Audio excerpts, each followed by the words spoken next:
Halo, selamat malam. Selamat Malam. malam. Malam, Pak. Hai. Ya, terima kasih sudah hadir di pertemuan ke berapa ini? 13 ya. 13 ya. 13, yang depan 14, minggu depannya lagi 15 ya. Habis kalender saya. Kita terakhir di pertemuan 16 itu berarti ada di minggu kedua Januari, ya. Oke. Sebelumnya saya review dulu ya. Pertemuan 11 kemarin pertemuan 12 kemarin kita sudah ngobrolin soal group decision support system. Sebenarnya pertemuan ke-13 dan ke-14 itu ngomongin bagian atau metode dari group decision support system. Tapi saya akan ubah karena saya punya pertimbangan pribadi. Saya selalu ngobrolin bahwa decision support system adalah mata kuliah yang TA-able banget gitu. Jadi bisa digunakan untuk TA. Gitu. Beberapa judul agak trending topik belakangan ini sehingga coba yuk kita kenalan sama metode-metode yang lain-lain. Oke, coba saya sebelum mulai saya coba buka dulu pertemuan yang sebelumnya itu. Pertemuan berapa ya? Yang model A ini model. Oke, kalau kita lihat model decision support system itu di pertemuan 3 ya. Pertemuan 3 ya. Itu ada beberapa metode yang sudah saya kenalkan dan sudah saya ajarkan juga dari pertemuan sampai 11 gitu. Ada WP, ada SO, ada AHP, ada ANP, ya, ada Topsis, ada Elektra, ada Promite. Itu yang sudah diajarkan gitu. Dan itu adalah metode yang cukup terkenal dan cukup banyak menjadi pilihan utama bagi mahasiswa dalam mengerjakan TA ataupun tesis ataupun skripsi gitu. Saya juga lulus menggunakan AHP Soko S2 ya, tapi memiliki kedalaman yang berbeda. Oke.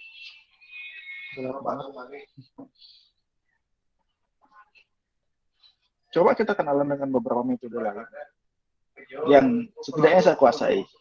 Yang pertama ada Smart, ada Vicor, ada SER kayaknya bisa sih. Catat. Berarti saya harus dari sini. Ini metode yang saya bisa ya. Saya kembangkan juga beberapa perhitungan menggunakan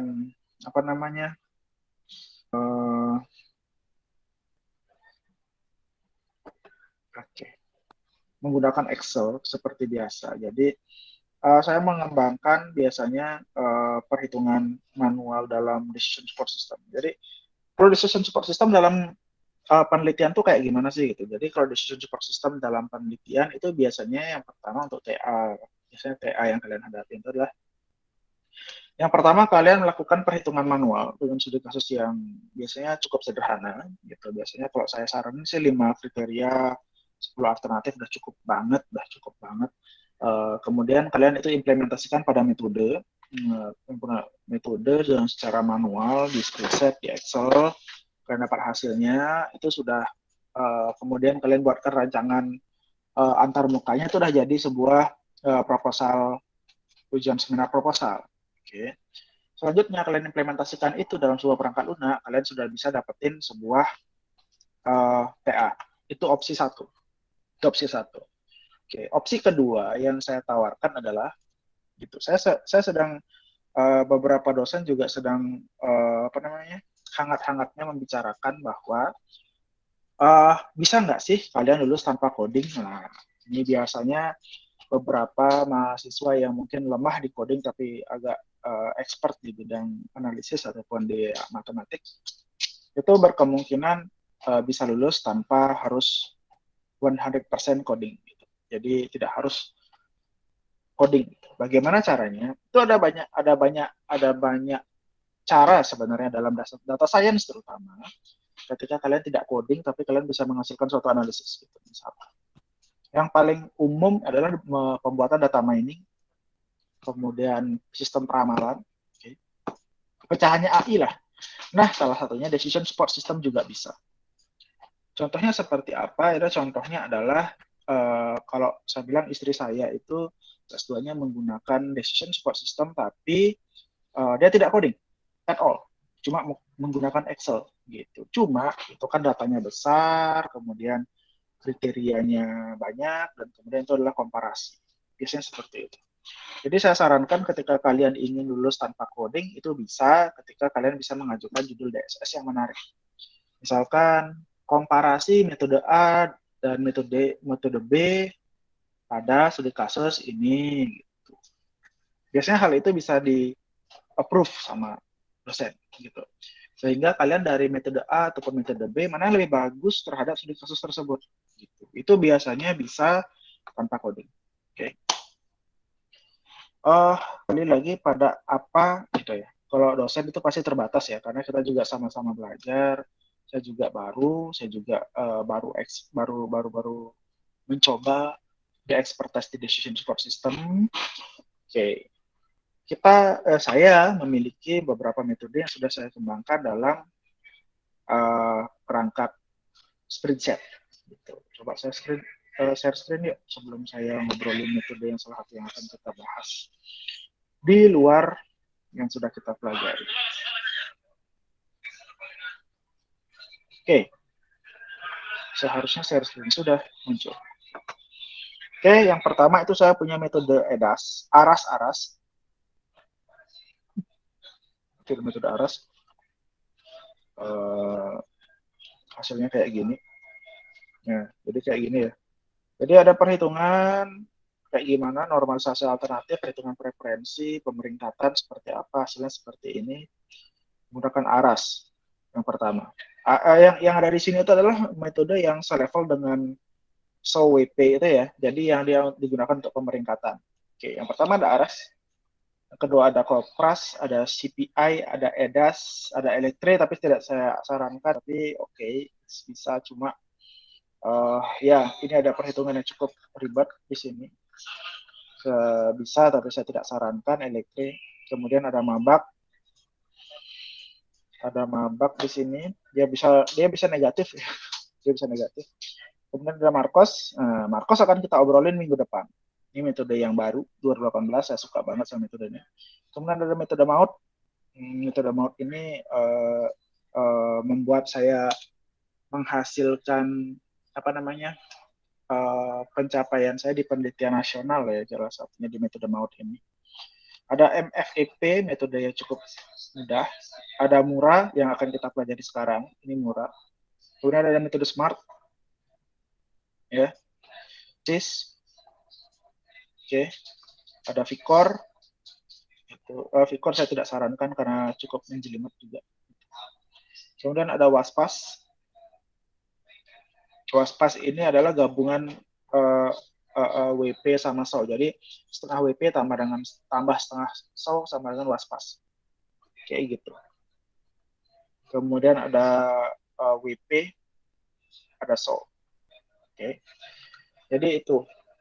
Apakah kayaknya masih ada beberapa yang saya belum implementasikan ke sini ya. Profile matching contohnya, kayaknya belum. AHP saya dalam perhitungan berbeda. Oke. Jadi ya, idenya seperti itu. Ya, jadi kalian challenge di karya, banyak ada metode di luar sana yang mungkin kalian bisa implementasikan untuk juga kalian jadikan judul dalam sebuah TA. Oke, seharusnya kita ngomongin metode Borda kalau nggak salah hari ini, tapi saya skip aja karena kita lebih cenderung akan ngomongin TA sekarang. Kalian semester 5 rata-rata, berarti tahun depan, kalau enggak semester depan pun kalian sudah harusnya mulai start, sehingga kalian semester 7 harusnya kalian sudah bisa tamat. Harusnya kalian sudah bisa tamat di semester 7 kalau misalkan nasib kalian baik. Gitu. Oke. Mudah-mudahan hari ini cukup penting. Jadi ada metode-metode seperti itu.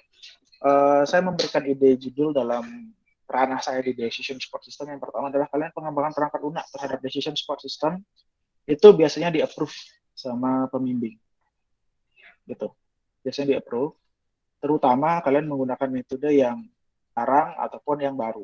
Yang jarang ataupun yang baru. Oke. Kalau kalian menggunakan AHP, SAW, WP, TOPSIS, profile matching, sepertinya kurang. Gitu. Oke.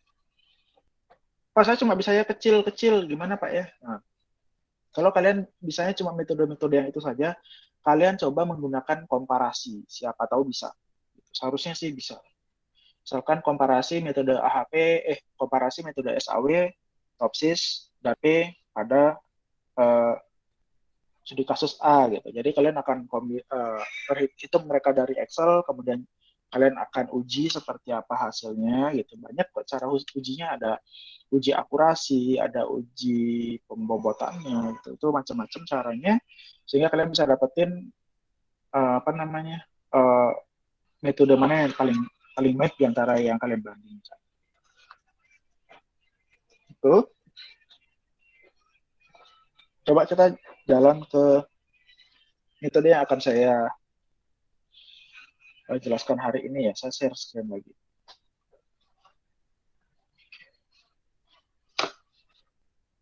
Ini adalah metode murah.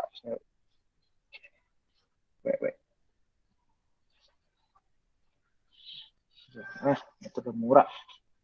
Metode murah untuk semester ini ada 3 mahasiswa saya yang pakai metode murah untuk TA. Kalau kalian semester depan ngajuin murah kayaknya masih boleh. Ya ada yang apa ya, bantuan BLT, apa lagi, PKH, satu lagi saya lupa.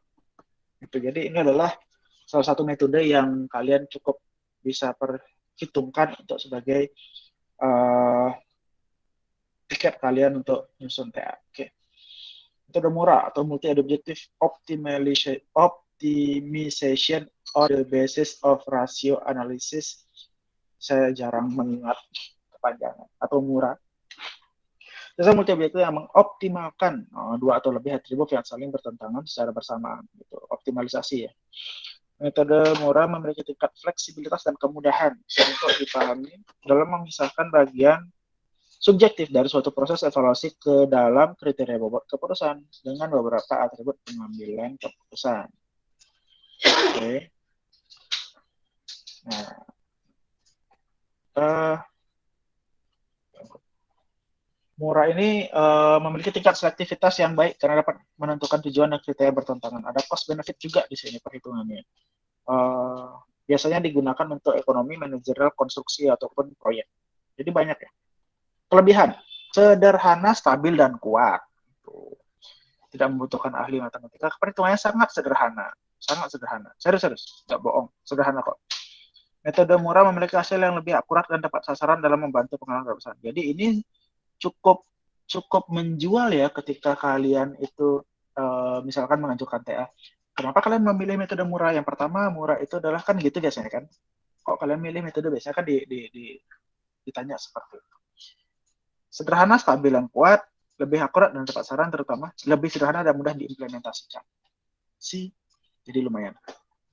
Oke, prosedurnya mengumpulkan nilai kriteria, membuat matriks keputusan. Yang kedua, kemudian normalisasi. Jadi kalian harus untuk mengingat lagi, sorry to say ini matematika, tapi salah satu jalan kalian juga buat lulus, salah satu gitu.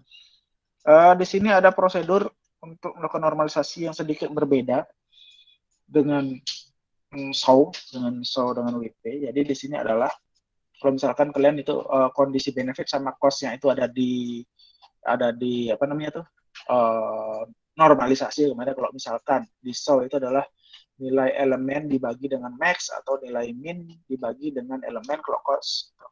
Tapi kalau di sini nggak ada cost benefit pada tahap ini, gitu. Jadi ini standar semuanya. Caranya adalah XIJ itu atau respon alternatif J pada kriteria KI atau nilai elemennya dibagi dengan, nah ini panjang saya bacanya, akar kuadrat dari jumlah elemen pada kolomnya dikuadratkan. Gimana? Akar kuadrat dari jumlah masing-masing elemen pada kolomnya dikuadratkan kayak gitu. Nanti kita cek ya. Itu normalisasinya. Jadi kayak gitu. Ini cukup beribad tapi masih doable gitu ketika kita pakai Excel. Itu masih bisa dilakukan. Oke. Kemudian menghitung nilai optimasi terbobotnya. Nah, di sini baru ada cost dan benefit. Jadi misalkan kalau dia cost, dia bernilai plus, kalau dia min bernilai negatif. Ya. Jadi tinggal menjumlahkan antara dia itu yang benefit gitu. Itu dikalikan, jadi yang tadi itu nilai normalisasi dari elemennya dikalikan dengan bobot gitu, dijumlahkan untuk benefit dikurangi jumlah dari cost-nya, jadi benefit dikurangi cost. Jadi ini mungkin ada minus ya, mungkin ada minus gitu. Oke, selanjutnya ada perankingan sort descending dari yang terbesar ke kecil. Easy kan, gampang kan. Nah, itu kasus ya, standar banget ya objek wisata yang kayak seperti ini ya. Coba yuk murah nih. Oke, oh penting. Jadi ayo kita coba. Mari kita coba. Nah, kita ada angka seperti ini ya.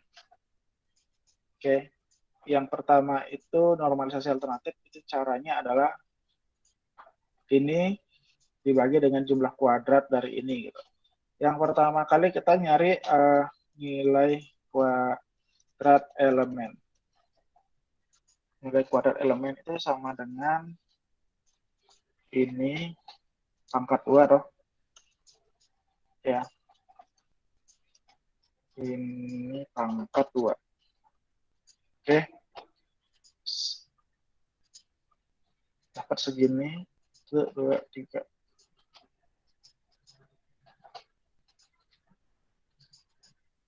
Dapat segini.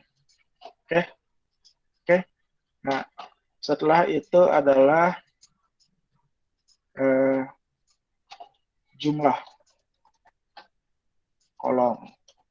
Nah, yang pertama kayak ini, yang kedua adalah jumlah kolom. Saya sum saja. Oke, easy kan? Square root dari jumlah kolom. Itu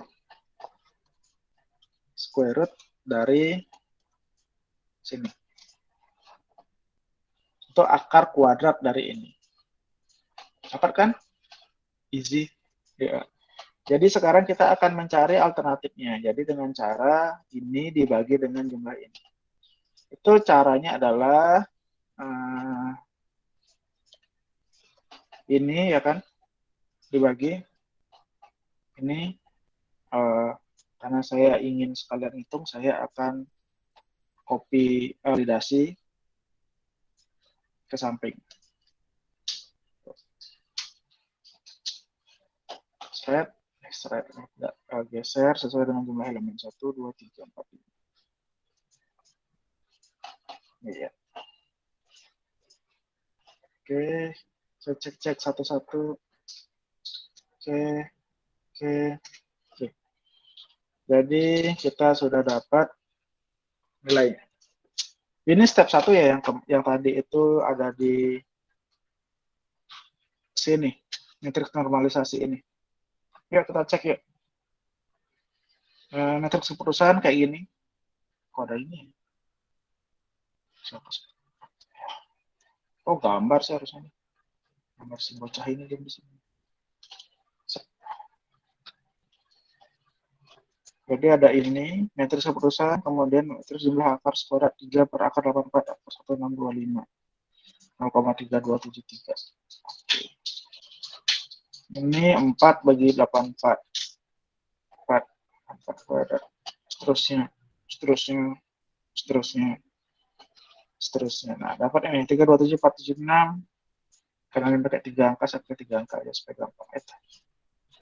37476 385 496. 0,546, 0,634, 0,577, 0,464. Oke, good. Jadi kayak gitu, kemudian kita punya pembobotan kan. Nah, pembobotan itu oke, saya taruh di sini. 0,1, 0,15, 0,45, 0,30. Oke, ini 1 nggak? Udah 1, jadi kita nggak usah gini. Band cost.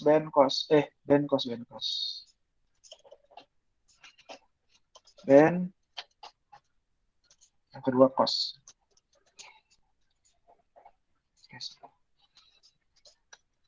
Band, cost, band, cost, band. Jadi kayak gini ya. Nah, selanjutnya kita akan menghitung normalisasi alternatif terbobot. Gitu. Jadi yang saya lakukan adalah mengkalikan antara ini dengan nilai pembobotannya. Jadi saya validasi supaya sekalian hitung tetap segini. Nah, hasilnya kayak gini. Coba kita lihat, cek lagi. Kayak gitu. 0,1 dikali 0,37 ditambah sekian. Nah, kemudian karena ini band, ini cost, ini band, jadi untuk alternatifnya, ini nilai Y-nya ya. Nilai Y-nya itu adalah jumlah, ini adalah jum band dikurang jum cost. Oke, baik. Berarti yang mana aja nih yang band? Berarti yang ini kan ditambah yang ini, ditambah yang ini, kurang yang ini. Tetap. Yep, that's it. 0,2830, nah, karena ini 4 digit, saya lanjutin 4 digit. 2830, 2965, 2168, 3619. Itu berarti ini peringkat 4. Ini ranking 4. Ya kan? 4315. 4, 3, 5, 1, 2. Oke, kayak gitu. Coba bikin grafik. Grafik saya biasanya ini. Critical.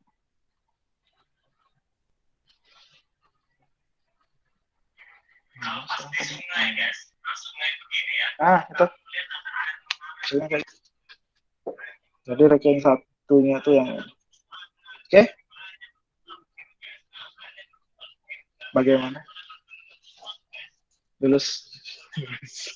Ya, itu contoh yang sangat paling mudah gitu. Ketika mungkin di TA mungkin akan lebih serius lagi daripada yang sekarang. Itu adalah salah satu metode yang cukup trending untuk semester ini. Ada 3 orang yang saya tahu untuk mengembangkan metode murah. Itu juga metode yang cukup baru 2004 dibanding Shaw yang berapa deh? 80-an? 90-an? Udah lama. Metode yang cukup baru 2004. Kayak gitu. Ya. Oke.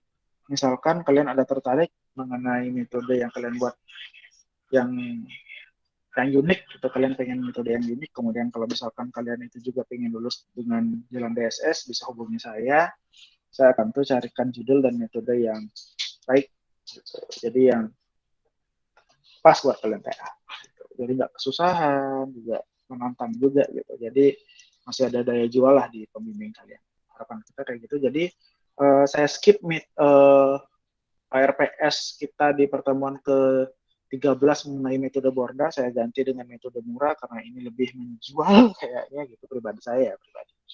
Jadi ini cukup menjual untuk kalian itu dapat bisa lulus di bisa ambil TA dengan metode decision support system. Oke, itu saja. Ada pertanyaan sebelumnya? Ngerti nggak metode murah? Tidak, Pak. Saya ngerti. Oke. Kalau misalkan kalian belum mengerti, bisa dipelajari, mungkin dilihat videonya, dilihat juga modulnya gitu, nggak masalah. Jangan lupa selesaikan kuis. Itu saja.